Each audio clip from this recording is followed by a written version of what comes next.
Apa kabar sahabat seiman? Selamat datang di Infus Islam. Assalamualaikum warahmatullahi wabarakatuh. Sahabat seiman, syukur alhamdulillah kita bisa berjumpa kembali di channel ini. Salawat dan salam selalu tercurah kepada junjungan kita Nabi besar Muhammad sallallahu alaihi wasallam. Allahumma salli ala sayyidina Muhammad wa ala ali sayyidina Muhammad. Harapan dan doa saya, semoga saudaraku semuanya selalu diberikan kesehatan, dilapangkan rezekinya, diampuni dosa-dosanya, dan dipanjangkan umurnya. Amin ya rabbal alamin. Sahabat seiman, Idul Adha adalah sebuah hari raya dalam agama Islam. Idul Adha jatuh pada tanggal 10 Zulhijjah atau 70 hari setelah Idul Fitri. Hari ini memperingati peristiwa kurban, yaitu ketika Nabi Ibrahim bersedia mengorbankan putranya Ismail sebagai wujud kepatuhannya terhadap Allah Ta'ala. Namun sebelum Ibrahim mengorbankan putranya, Allah menggantikan Ismail dengan domba. Untuk memperingati kejadian ini, hewan ternak disembelih sebagai kurban setiap tahun. Akan tetapi, ada sebagian kalangan yang justru menjadikan kurban ini sebagai cara untuk menuduh bahwa agama Islam itu kejam dan tidak sayang kepada sesama makhluk hidup. Lalu bagaimana kita menjawab tuduhan orang-orang yang mengatakan bahwa agama Islam tidak menyayangi hewan? Mereka berdalih bahwa tiap tahun umat Islam membantai ribuan hewan kurban dengan kilai untuk ibadah. Ibadah malah membantai hewan. Bukankah sebaliknya, hewan justru harus disayangi? Sahabat seiman, berikut jawaban Ustadz Ahmad Sarwat yang kami kutip dari Rumah Fikih Indonesia. Sahabat seiman, menyembelih hewan untuk dimakan bukan termasuk menyiksa dan menzalimi, tetapi memang asal mulanya Allah Subhanahu wa Ta'ala menciptakan hewan-hewan itu sebagai rizki kepada manusia. Yang tidak boleh disembelih itu manusia atau hewan-hewan langka yang ditakutkan kepunahannya, atau sekedar membunuh untuk kesenangan sehingga hewan-hewan itu mati sia-sia.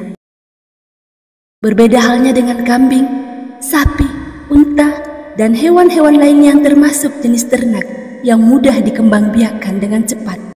Sejak zaman dahulu kala, hewan-hewan itu dipelihara untuk dikonsumsi umat manusia. Sahabat seiman, Islam adalah agama yang sempurna, di mana seluruh aspek kehidupan manusia telah diatur sedemikian rapi. Hal ini karena Islam datang membawa kasih sayang dan rahmat bagi alam semesta. Tentunya tidak adil kalau menuduh Islam itu kejam hanya karena ada syariat menyembelih hewan pada hari raya Idul Adha. Sementara ada jutaan umat manusia di seluruh dunia yang setiap hari juga menyembelih hewan yang sama. Tetapi mereka tidak dituduh sebagai kejam. Sahabat seiman, Allah Ta'ala berfirman, dan di antara hewan ternak itu, ada yang dijadikan untuk pengangkutan, ada yang untuk disembelih. Makanlah dari rezeki yang telah diberikan Allah kepadamu, dan janganlah kamu mengikuti langkah-langkah syaitan. Sesungguhnya, syaitan itu musuh yang nyata bagimu. Al-Quran, Surah Al-An'am, ayat 142. Jelaslah bahwa tuduhan mereka bahwa umat Islam kejam dengan dalih membunuh ribuan binatang ternak di hari raya Idul Adha tidaklah benar. Menyembelih hewan untuk dimakan bukanlah termasuk menyiksa dan menzalimi, tetapi memang merupakan tujuan awal Allah menciptakan hewan. Sahabat seiman, jadi sudah kodratnya tujuan penciptaan hewan yaitu sebagai bentuk rezeki kepada manusia. Yang paling utama yang dapat menjadi dasar pegangan bahwa hewan kurban yang disembelih dengan cara yang benar tidak akan menyakiti hewan tersebut. Allah Maha Pengasih dan Penyayang, berlaku bagi manusia maupun makhluk lain, sehingga dengan ilmu Allah yang Maha Sumber Ilmu, dijadikanlah proses penyembelihan hewan itu menjadi tidak menyakiti. Sahabat seiman, lalu bagaimana sebenarnya proses tidak menyakiti itu bisa terjadi? Sahabat seiman, mari bersama syiarkan Islam dan jadilah subscriber channel ini. Jika video ini bermanfaat, kabarkan kepada temanmu. Jika video ini tidak bermanfaat, kabarkan kepadaku.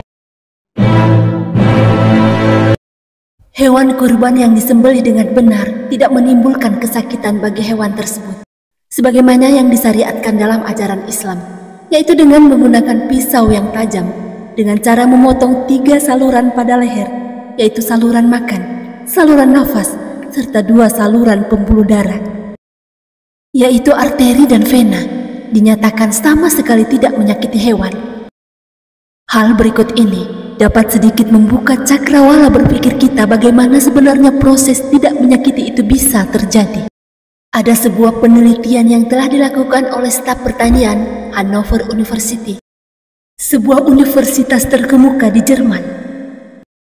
Dengan percobaan yang cukup canggih, sapi-sapi tersebut dipasangi microchip di bagian permukaan otak kecil dan jantung sapi-sapi tersebut untuk mencatat sensor rasa sakit hewan dan merekam aktivitas jantung yang berkaitan dengan pergerakan darah. Mereka menyimpulkan penyembelihan yang sesuai dengan tata cara prosesi kurban, yaitu menggunakan pisau yang tajam dengan cara memotong 3 saluran pada leher, yaitu saluran makan, saluran nafas, serta 2 saluran pembuluh darah, yaitu arteri dan vena, dinyatakan sama sekali tidak menyakiti hewan. Pada sensor tercatat tidak ada indikasi rasa sakit. Pada 3 detik berikutnya, microchip pada otak kecil merekam adanya penurunan grafik secara bertahap yang sangat mirip dengan kejadian deep sleep, yaitu tidur nyenyak. Hingga sapi itu benar-benar kehilangan kesadaran. Pada saat tersebut, tercatat pula jantung mulai meningkatkan aktivitasnya. Setelah 6 detik pertama, jantung merekam adanya aktivitas luar biasa dari jantung untuk menarik sebanyak mungkin darah dari seluruh anggota tubuh dan memompanya keluar dari tubuh. Hal ini merupakan refleksi gerakan koordinasi antara jantung dan sumsum tulang belakang. Pada saat darah keluar melalui ketiga saluran yang terputus di bagian leher, grafik sensor rasa sakit tidak naik, tapi justru turun sampai menunjukkan angka 0. Hal ini diterjemahkan sebagai tidak ada rasa sakit sama sekali. Sahabat seiman, lalu bagaimana penelitian adanya sapi yang meronta-ronta sesaat setelah disembelih?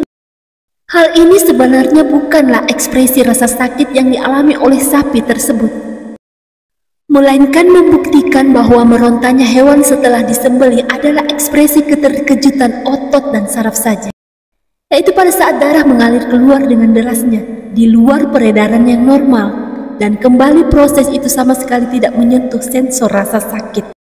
Dengan tata cara penyembelihan hewan kurban yang benar, darah hewan benar-benar terkuras habis keluar dari tubuh.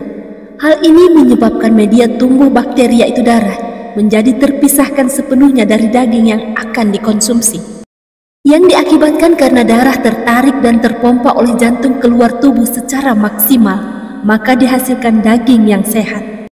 Berbeda halnya dengan hewan yang mati dibius atau dipukul, karena darah tidak tertarik dan tidak terpompa keluar tubuh secara maksimal, maka darah itu pun membeku di dalam pembuluh darah, hati, atau jantung, sehingga daging yang dihasilkan tidak sehat. Ada bakteri terkandung dalam darah yang tidak terkeluarkan dari daging. Dengan demikian, menjadi tidak layak dikonsumsi oleh manusia. Timbunan darah beku yang tidak dikeluar oleh ternak yang mati bukan karena disembelih, merupakan tempat atau media yang sangat baik tumbuh kembangnya bakteri pembusuk yang dapat merusak kualitas daging itu sendiri. Oleh karena itu, semakin pahamlah kita mengapa Allah melarang kita mengkonsumsi daging hewan yang mati bukan karena disembelih dengan menyebut nama Allah, melainkan mati karena terbunuh akibat tertembak, ditusuk, atau dipukul. Maha benar Allah dengan segala firman-Nya. Wallahu a'lam bishawab. Hanya Allah yang lebih mengetahui kebenaran yang sesungguhnya. Demikian yang dapat kami bagikan. Semoga bermanfaat. Assalamualaikum warahmatullahi wabarakatuh.